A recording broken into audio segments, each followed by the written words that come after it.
नमस्कार, मी पूजा नवले स्वागत करते तुमचं तुमच्या हक्काच्या मराठी यूट्यूब चॅनलवर।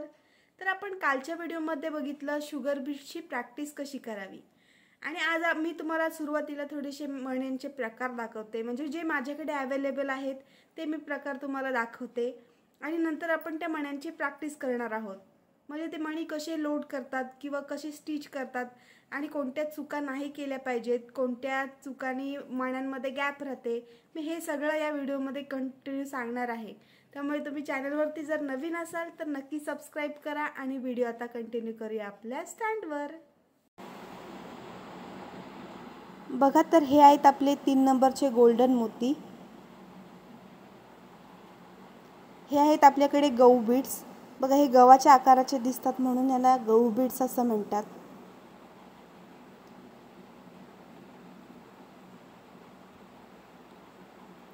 आता याच्यामध्ये पण नंबर्स असतात भरपूर मण्यांचे, 3 नंबर, 4 नंबर, 5 नंबर, 6 नंबर, जसे तुम्हाला नंबर हवेत तसे तेवढे आपल्याला मिळून जातात। आता हे आहेत व्हाईट मणी, हे 2 नंबरची साईज आहे माझ्याकडे अवेलेबल।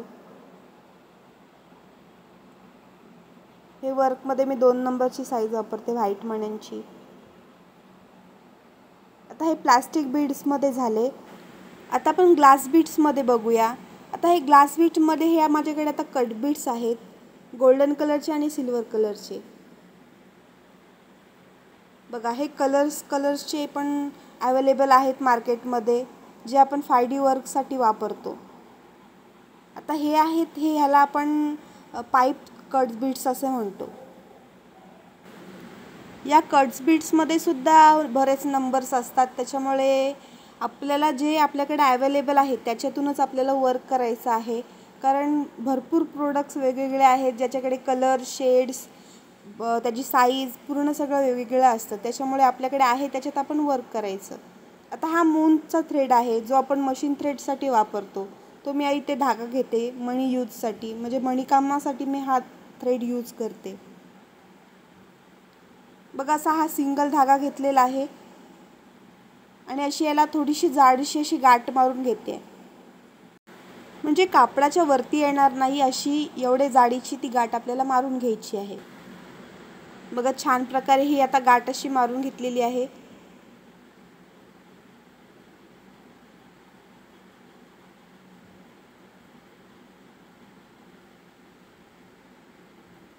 या पद्धतीने आता बघा, ही गाठ आहे ही आपल्याला मधल्या बोटात पकडायची आहे आणि असं वरच्या बोटाला सर्कल मारायचं आहे आणि ही जी वरची साईड आहे ही आपल्याला मण्यांमध्ये उचलायची आहे, म्हणजे वरती काढायची आहे। बघा, ही साईड आपल्याला सुईच्या टोकाने वरती काढायची आहे खालून।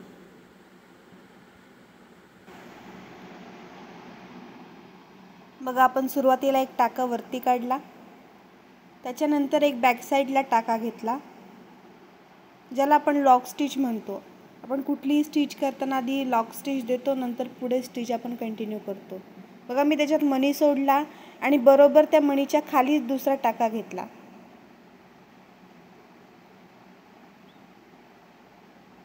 बघा, पुन्हा बघा, एक मणी सोडला, बघा त्या मणीच्या बरोबर खाली दुसरा टाका घेतला, म्हणजे आपल्या मण्यात गॅप राहत नाही। बघा, पुन्हा मणी सोडला, धागा खालून थोडासा खाली ओढला आणि मणीच्या खाली दुसरा टाका घेतला। या पद्धतीने पुन्हा एक मणी सोडला, खालून धागा ओढला खाली आणि मणीच्या बरोबर खाली दुसरा टाका घेतला। म्हणजे ही प्रोसेस तुम्ही बघा, मी थोडंसं मणी जागेवर येण्यासाठी काय करत आहे, खालून धागा थोडासा असा खेचत आहे, त्याच्यामुळे मणी एकदम जागेवर बसतो आणि मण्यांमध्ये गॅप राहत नाही। बघा, पुन्हा मणी सोडला, धागा खाली ओढला आणि मण्याच्या खाली टाका घेतला।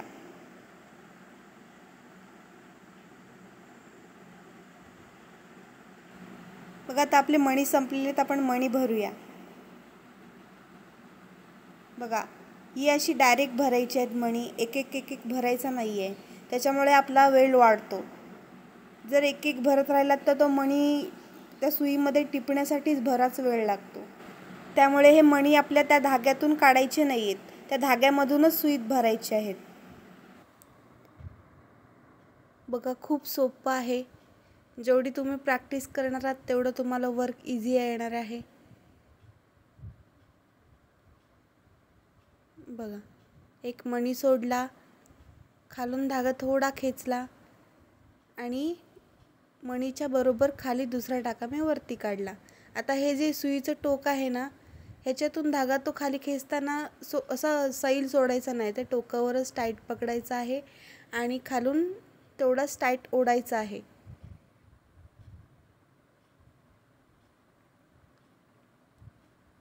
बघा आता या पद्धतीने पुन्हा मणी सोडला, खालून धागा खेचला, सुईने त्या मणीच्या बरोबर खाली दुसरा टाका घेतला. बघा इथे आता लॉक स्टिच देते मी. तुम्ही याच पद्धतीने प्रॅक्टिस करायची आहे.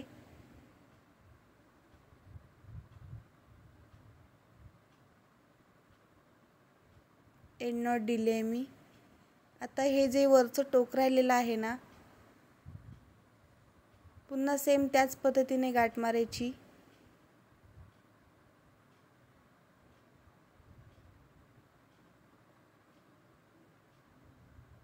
आणि खाली खेचायचं आहे.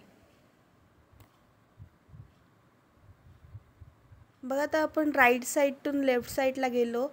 आता लेफ्ट साईडतून राईट साईडला आपण येणार आहोत. आता ही अशी प्रॅक्टिस का करावी आपण, कारण जेव्हा आपण वर्क करतो ब्लाउजला तेव्हा आपण एक शुगर बीट्सची लाईन देतो आणि मध्ये जी लाईन असते ती 3 mm गोल्डन मणीची असते लाईन, आणि परत त्याच्या बाजूला आपण शुगर बीट्सची लाईन देतो. त्याच्यामुळे आपल्याला कसा यू शेप असतो तो भरायला लागतो, वरून खाली आणि परत खालून पुन्हा वरती जायचं असतं आपल्याला वर्क करत. त्याच्यामुळे त्याची दोन्ही साईडतून प्रॅक्टिस होणं आपल्याला गरजेचं आहे. त्याच्यामुळे अशी प्रॅक्टिस करावी. बघा पुन्हा मी मणी सोडला, त्या मणीच्या खाली दुसरा टाका घेतला, खालून धागा खेचला. बघा सेम तीच पद्धत वापरायची आहे आपल्याला. मणी सोडायचा आहे, खालून धागा थोडा खेचायचा आहे आणि त्या मणीच्याच खाली दुसरा टाका घ्यायचा आहे.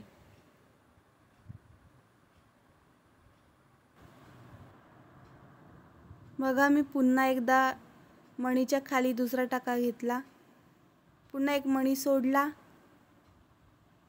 पुन्हा त्या मणीच्या खाली दुसरा टाका घेतला.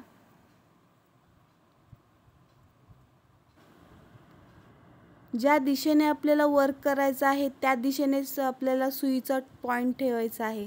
म्हणजे जे सुईचं टोक आहे ते त्याच दिशेने ठेवायचं आहे. आता हे वर्क आपण उजवीकडून डावीकडे आणि डावीकडून उजवीकडे या पद्धतीने केले. तुम्ही आता प्रॅक्टिस करताना या पद्धतीने करायचंच आहे, पण तुम्ही वरून खाली आणि खालून वरती अशी सुद्धा प्रॅक्टिस करायची आहे. आपल्याकडे टाईम नाही आहे तेवढा, त्याच्यामुळे मी ते तुम्हाला दाखवत नाही, पण तुम्ही अशी सुद्धा प्रॅक्टिस करायची आहे.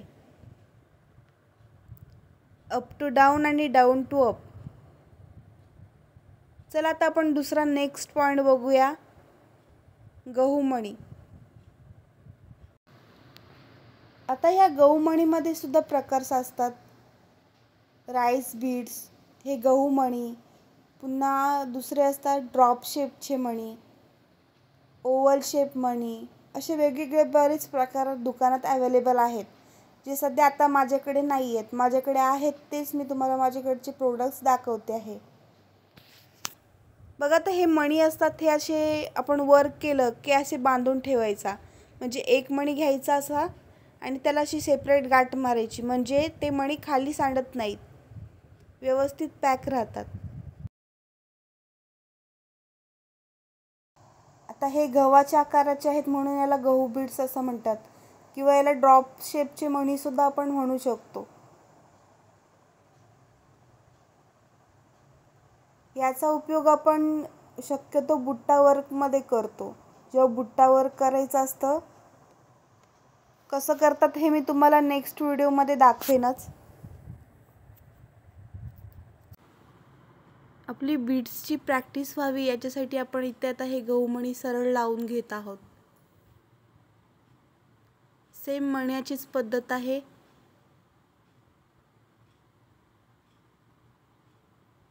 बघा मणी सोडायचा आहे, खालून धागा थोडा खेचायचा आहे आणि मणीच्या खाली दुसरा टाका काढायचा आहे।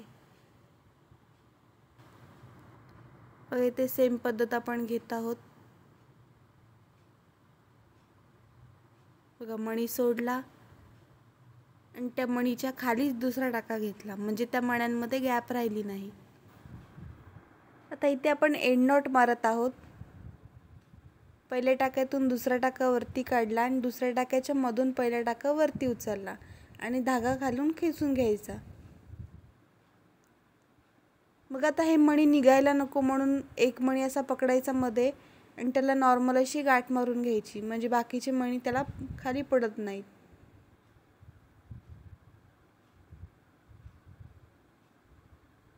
सिंपल पद्धत आहे ही, ह्याच्याने मणी सगळे सांडत नाहीत, व्यवस्थित राहतात।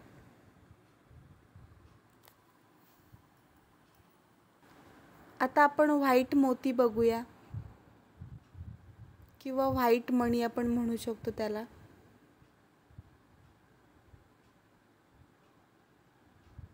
बघा आता ह्या व्हाईट मण्यांमध्ये सुद्धा बरेचसे नंबर असतात, 2 नंबर, 3 नंबर, 4 नंबर, 5 नंबर। आपण वर्क करताना शक्यतो 3 नंबर आणि 4 नंबरचे गोल्डन मणी वापरतो आणि व्हाईट मण्यांमध्ये 2 नंबर किंवा 3 नंबरचे मोती आपण वापरू शकतो। मी शक्यतो 2 नंबरचेच मोती इथे यूज करते वर्कसाठी, म्हणजे ते छोटे आणि छान दिसतात। वर्क खूप छान दिसतं ह्या मण्यांनी, त्याच्यामुळे मी 2 नंबरचे मोती वापरते।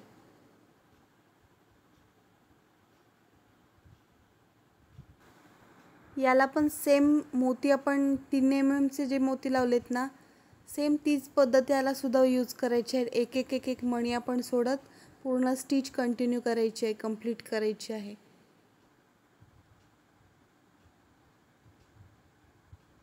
याचा सुद्धा उपयोग आपण बुट्टा स्टिचसाठी किंवा एखादा आपलं वेगळं आपल्याला लुक क्रिएट करायचा असेल तर आपण व्हाईट मणी त्याच्यात वापरू शकतो, किंवा एखादं डार्क ब्लाउज पीस आहे तर त्याच्यावर असे मोती छान, मोतीचं वर्क आहे हे खूप छान दिसतं व्हाईट कलरच्या।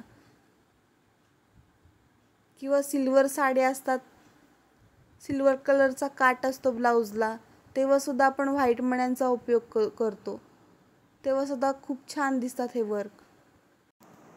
व्हिडिओ आवडली तर लाईक करा, चॅनलवरती नवीन असेल तर सबस्क्राईब करा आणि छान छान कमेंट्स करा। Thank you for watching.